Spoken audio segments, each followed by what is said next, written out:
Flameland is an indie platformer with currently 2 Steam user reviews. It touts itself as a hybrid of Kirby and Sonic. After playing through it a few times, I don't see that at all. But does that mean it's bad? The story starts off with the princess being taken by an evil king. You play as a little dragon or a team of dragons. When I first turned on the game, I was kind of confused. There's no title screen or anything, and they just throw you right into a tutorial. Here you get your first default dragon, a little dude who breathes fire and turns into a ghost when he dies. The tutorial level has you rescuing 3 more dragons, each with different abilities and attributes. It gives you a brief lesson on how to use them, and then you are thrust into the game world. It was all pretty confusing at first, but you get the grips of it after playing it for a little bit.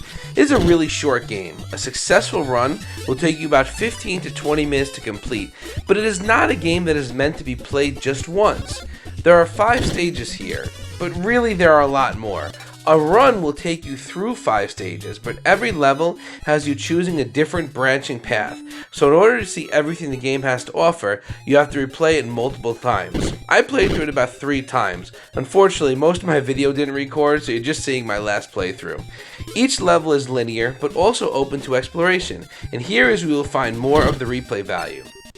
It's not just about beating the levels, but there are a ton of hidden dragons to unlock, and they are protected by boss battles. You find these red doors with skulls, enter them, and a boss awaits. Successfully defeating of the boss lets you rescue a random dragon.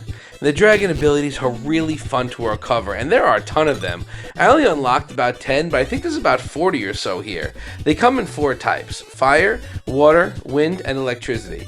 I was surprised by how varied their abilities were. They all have certain things in common. So for example, every water type dragon can swim, but they also have different special abilities unique to them. So one has a surfboard dash attack, one could create a bubble shield, and one could shoot out his head, which multiplies into more heads.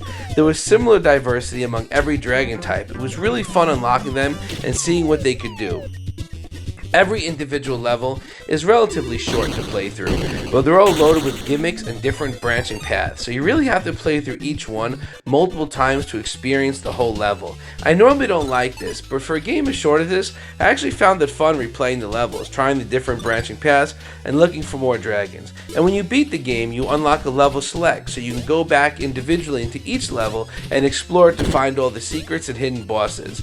You get all sorts of cool things in every level. There's conveyor belts, upside down gravity, little vehicles that you could ride, fans, and so much more. Having access to the right dragon opens up different areas because each one could do different things. So the wind dragon can trigger cloud blocks, the fire dragon could break fire blocks, etc. So you always want to have a balanced team with you, or you'll lose access to certain parts of the level. There are one-hit deaths here. As soon as your character gets hit, they're gone for the game. Rescuing a new dragon is like giving you a 1-up, but you could also find a bubble shield, similar to what you'd see in Sonic, that protects you from one hit and kills the enemy that hits you. Control is fast and responsive. The camera could be a little wonky sometimes, like if you turn around near the edge of the screen, it takes a minute to catch up. That was a little annoying, and you really do have to come to grips with how your characters attack. You can't just jump on enemies, so you have to learn the nuances of each ability, and some characters do nothing but run from enemies. Flameland is just a really interesting game. It sells full price for $2 on Steam. For that price, I think you really get your money's worth. It's a fun, cute adventure that you probably will die a few times the first time through. It took me about 45 minutes to beat it the first time. That included multiple deaths while I was figuring out what the heck was going on. But once I got used to how the game worked, I was able to beat it in about 15 to 20.